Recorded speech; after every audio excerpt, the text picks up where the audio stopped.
Hallo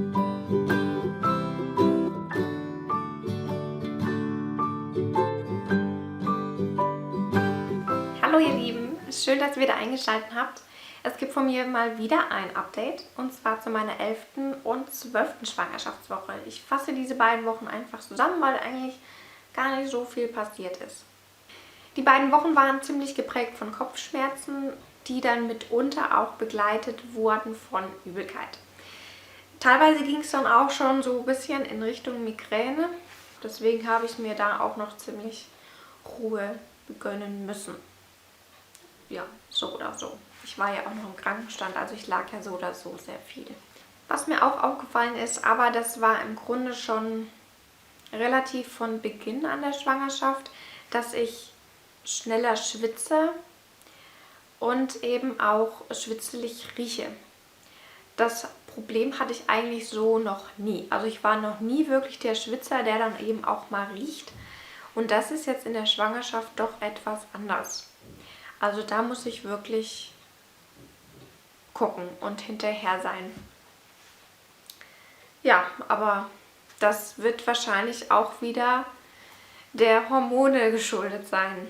Ist leider so. Aber gut, ich meine, wenn man sich ordentlich und regelmäßig wäscht, ist das ja auch kein Problem.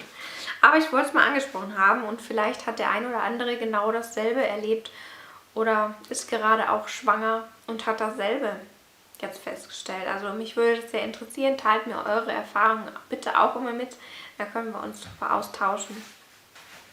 Steißbeinschmerzen ist auch ein großes Thema.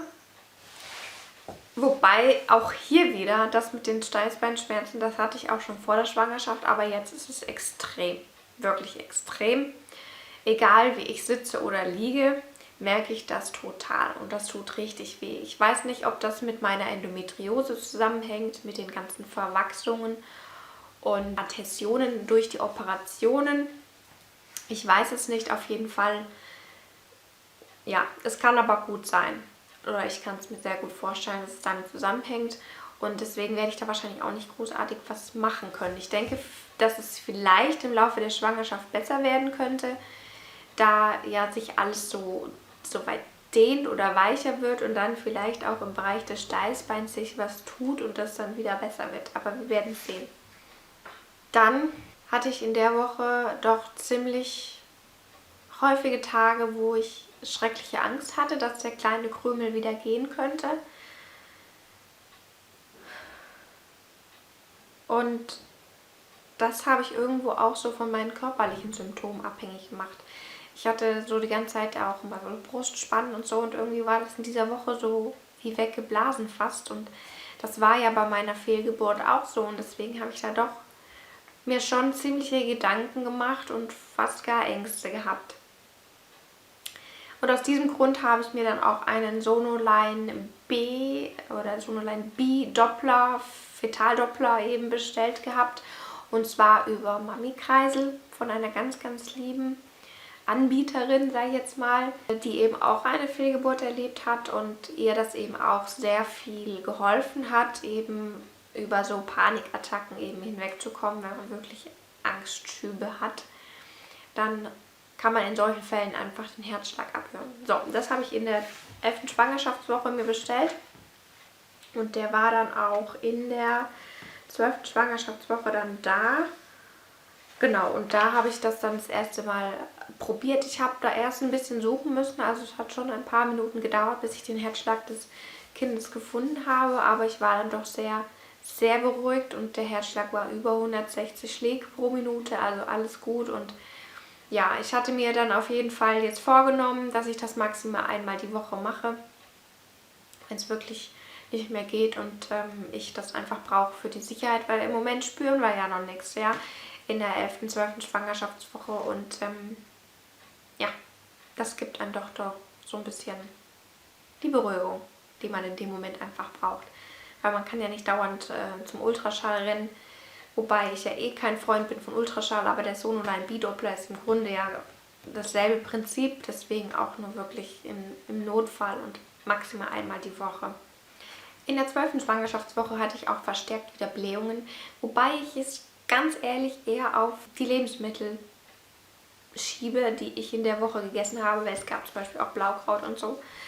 Ja, und ich denke, das lag einfach daran, weil ich hatte schon auf jeden Fall so das Gefühl, dass es deutlich besser geworden ist und dann war es schlagartig wieder so da. Also deswegen, ich vermute, das war dann die Lebensmittelauswahl. Ja, und am Tag, bevor dann der Sonoline B-Doppler kam, hatte ich dann auch extreme Rückenschmerzen, so als würde ich gleich meine Periode bekommen. Und das hat mir dann schon auch nochmal zusätzlich Sorgen bereitet. Und dann war ich froh, als dann dieses Gerät eingetroffen ist und ich den Herzschlag des Kindes hören konnte. Ach ja, und ich bin auf die glorreiche Idee gekommen, da ja meine Brüste von Natur aus ja nicht so klein gewachsen sind, sondern eher zu XXL tendieren, bin ich dann auf die glorreiche Idee gekommen, mal nachts einen Sport-BH zu tragen. Und das habe ich dann ab der 11. Schwangerschaftswoche gemacht und das hat mir extrem geholfen und seither trage ich ihn nur noch, ja, nachts. Also ohne Sport-BH geht nichts mehr, weil, ja, dann sitzt da einfach alles fest dran, egal wie man seitlich liegt, weil es auf dem Bauch geht ja nichts mehr. Also es geht im Grunde nur seitlich und auf dem Rücken ist es auch nicht so super angenehm auf die Dauer. Wobei das gegen späterhin sogar, glaube ich, gar nicht so gesund fürs Kind sein soll. Ja, und deswegen mit Sport-BH ist das super. Das ist eine Empfehlung von mir an euch. Ist eine gute Variante, um Brustschmerzen vorzubeugen. Ja, und zu guter Letzt kann ich eigentlich nur noch sagen, dass es in der Woche, also in der 11. Schwangerschaftswoche vor allem sehr, sehr heiß war und mir hat die Hitze doch ziemlich zugesetzt. Also ich bin mal sehr gespannt, wie das dann wirklich im Sommer sein wird, weil da bin ich ja dann schon recht gut schwanger, so 6., 7. Monat, 8. Monat. Da wird das dann, glaube ich, nochmal deutlich anstrengender. Also ich bin gespannt. Schreibt mir gerne eure Erfahrungen in die Kommentare. Interessiert mich brennend und eure Tipps dann, wie man dem Ganzen entgegenwirken kann. Das war's dann auch schon wieder. Ich hoffe, ich vergesse nicht im Anschluss wieder die Vorher-Nachher-Bilder meines Bauchs anzuhängen, denn aktuelle Versionen gibt es leider nicht, da ich ja hinterher hänge. Ich muss es leider immer wieder betonen. Ja, somit sage ich vielen, vielen Dank fürs Einschalten und ich hoffe, wir sehen uns im nächsten Video wieder. Macht es gut, bis dahin. Tschüss.